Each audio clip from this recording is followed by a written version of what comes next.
Hello friends, welcome to परीक्षा institute. It's me पुरुषोत्तम कुमार। दोस्तों, आज मैं आपके लिए लेकर आ गया हूँ सेट नंबर 10, मतलब कि पार्ट बी का सेट नंबर 2 है और उसका सेक्शन सी मैं आपको सॉल्व करवा रहा हूँ।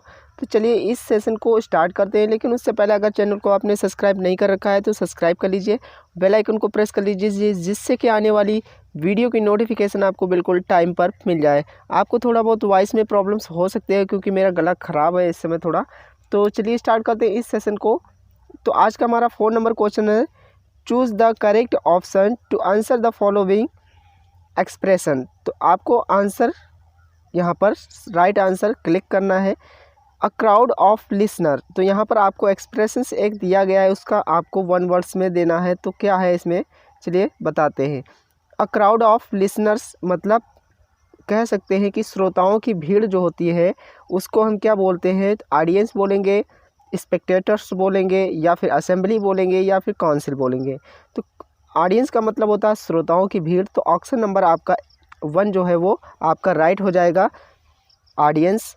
और उस ऑडियंस और उसके बाद में एक्सपेक्टेटर का मतलब होता है दर्शक या दर्शकों, असेंबली का मतलब होता है सभा, काउंसिल मतलब परिषद। नेक्स्ट और करके दिया गया है, legal end of a marriage मतलब विवाह का कानूनी तरीके से अगर हम उसको अंत करते हैं तो उसको क्या कहा जाता है, डिवोर्स, या फिर डिजर्टेड, या फिर अबेंडन्ड, या फिर अडोप्टेड। तो यहाँ पर ऑप्शन नंबर आपका 1 जो है वो आपका राइट हो जाएगा, डिवोर्स। तो यहाँ पर हो जाता है इसका मीनिंग तलाक। डिजर्टेड का मतलब होता है परित्यक्त, और अबेंडनेट का मतलब होता है परित्यक्त, और उसके बाद में या परित्याग कह सकते हैं। अडेप्टर का मतलब होता है गोद लेना। बी नंबर इसका क्वेश्चन है, select the right meaning of the following idiomatic phrase. यहाँ पर आपको इडियम्स दिए गए हैं, इसका राइट मीनिंग सिलेक्ट करना है। ए बेड ऑफ रोज मतलब आरामदायक, बहुत ही आराम करिए, या फिर कह रहे हैं एक भोग विलासितापूर्ण जीवन। तो उसको हम क्या कह सकते हैं, यहाँ पर आपका ऑप्शन दिए गए हैं। ऑप्शन है, a comfortable and luxurious life, एक बहुत ही आरामदायक और भोग विलास का जीवन, या फिर a short life. Third, a bed which is made of flower, एक मतलब फूलों की सेज कह सकते हैं, या फिर सिंपल लाइफ, एक साधारण जीवन। तो ऑप्शन नंबर आपका 1 जो है वो राइट हो जाएगा, a comfortable and luxurious life. यहाँ पर नेक्स्ट आपको दिया गया और करके, रेड बिटवीन द लाइंस। तो यहाँ पर गूढ़ अर्थ निकालना मतलब बहुत ही गहराई से किसी चीज़ का अर्थ है, जब हम मीनिंग्स निकालते हैं तो उसको कहते हैं रीड बिटवीन द लाइंस। तो यहाँ पर आपका ऑप्शन क्या है, ऑप्शन चलिए रीड करते हैं। To find the hidden meanings, to read the enjoyments, to read the important lines, to read without any meaning, और सी नंबर है, the synonym of the following word is, 4 number है, to read without any meaning. तो आपका 4 number तो हो जाएगा wrong. दूसरी चीज़ है यहाँ पर, रीड विदाउट मतलब to read the importance line. तो गुण अर्थ निकालना, इम्पोर्टेंस लाइन मतलब मुख्य लाइन्स को हम पढ़ते हैं, या फिर टू रीड द एन्जॉयमेंट और हम आनंद के लिए पढ़ें। तो यहाँ पर वो नहीं होगा। फाइंड द हिडन मीनिंग्स, जिसके अंदर छिपी हुई मीनिंग से अर्थ है उसको निकालना। तो आपका ऑप्शन नंबर 1 राइट होगा। पोस्टपोन का मतलब होता है टालना या रोक देना, स्थगित करना। तो यहाँ पर हो जाएगा, ऑप्शन दिए गए हैं, adjourn, stable, continue, stop.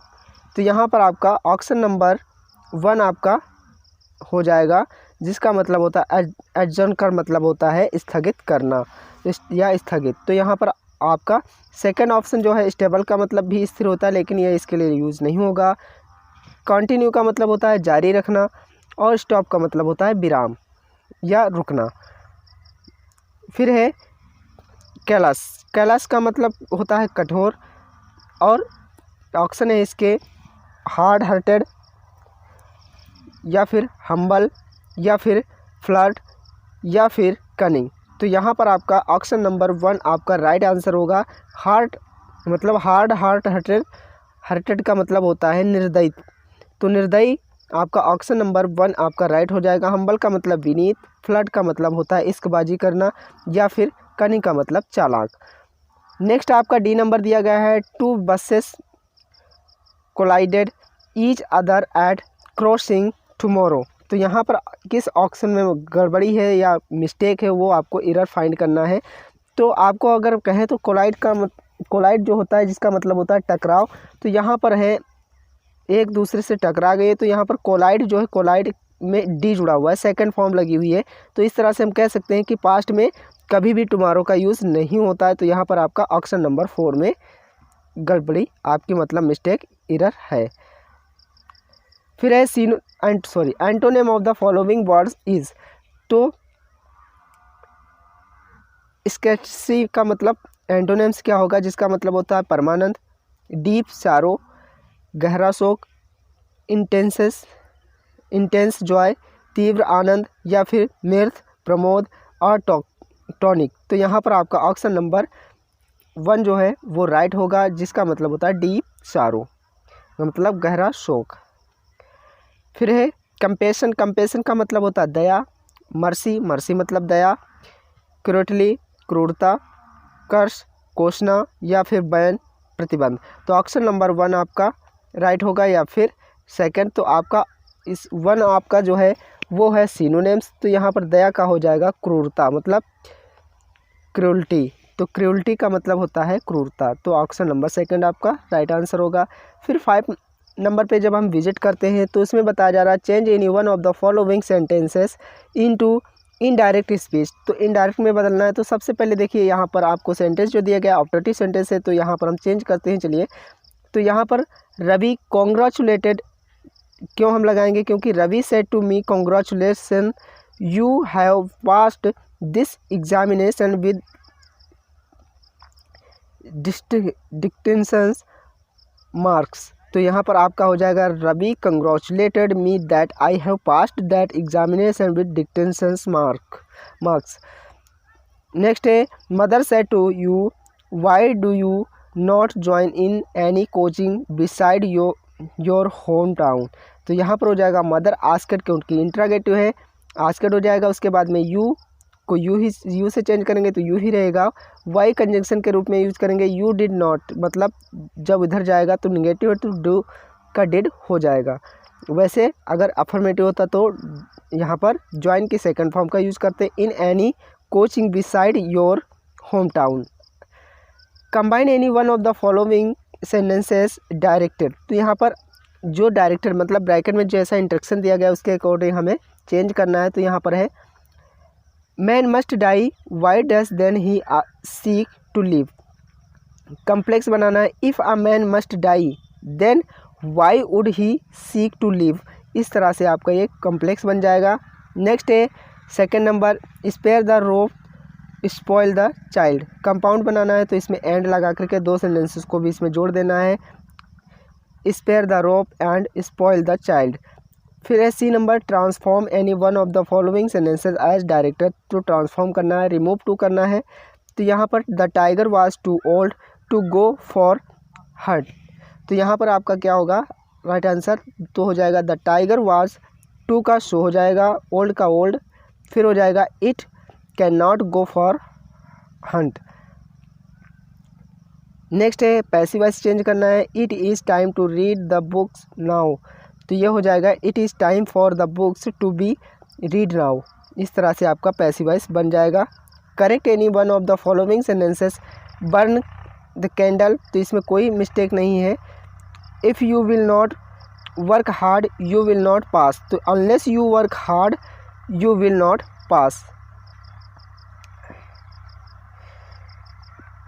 Where you have kept your box. तो यहाँ पर इसका सही आंसर क्या हो जाएगा, where you have you kept your box. इस तरह से आपको इसको सही करके राइट करना था। नो सूनर में क्या है, इसमें देखिए हैज़ दिया गया, तो इसमें आपको सेकंड फॉर्म का यूज़ करना था लेफ़्ट। तो यहाँ पर आपका डिड नहीं लगा हुआ था। No sooner did he reach the station than the train left. आपका हो जाएगा right answer, no sooner reach the station than the train has left, तो इसमें हैज़ दिया गया था, हैज़ को यहाँ पर रिमूव कर दिया गया और इधर डिड लगा लिया गया है। Use any one of the following pairs of word in on sentences, तो इसका सेंटेंसेस मैं आपके मीनिंग क्लियर कर दे रहा हूँ, सेंटेंस आपको अपने आप से कर लेने हैं। गेट का मतलब द्वार होता है, गेट का मतलब चाल, GAIT। फिर है कॉम्प्लीमेंट का प्रशंसा करना, और कॉम्प्लीमेंट का मतलब पूरक होता है। फिर एक स्टोरी आपको दी गई है, भालू एक जंगली जानवर है, वह जंगल का राजा तो नहीं है कि किंतु, यहाँ पर किंतु है, शेर की तरह खुखार होता है। पेड़ों की घनी छाया में नदी के किनारे रहना भालू को ज़्यादा पसंद है। अपने रहने के लिए भालू ज़मीन में मांद बनाता है। शरीर पर बहुत सघन लंबे बाल होने के कारण उसे बहुत गर्मी लगती है। भालू पालने के लिए पालने वालों को शासन से अनुमति लेना आवश्यक है। यह मांसाहार पर अधिक निर्भर करता है। मदारी इसे नचाता है। इसकी नाच छोटे बच्चों को बहुत आकर्षित करती है। इसकी नाक और मुख से निकलने वाली आवाज़ बड़ी डरावनी होती है। तो इसको हम चलिए देखते हैं इसका इंग्लिश है इसका। Bear is a wild animal, he is not a king of the jungle but he is as fierce as a lion. Bear like to live on the banks of the river in the dense shade of trees. The bear builds a den in the ground to live on due to very dense long hair on the body. He feels a lot of heat. It is necessary to get permission from the government for rearing bear. It depends more on the non-vegetarian diet. Madari makes it dance. Its dancing attracts young children a lot. The sound coming out of its nose and mouth is very scary. I hope ये video आपको पसंद आया होगा और बहुत ही helpful class होगी। अगर आपको वीडियो अच्छा लगे तो इस क्लास को शेयर कीजिए। मिलते हैं नेक्स्ट वीडियो में, तब तक के लिए बाय बाय।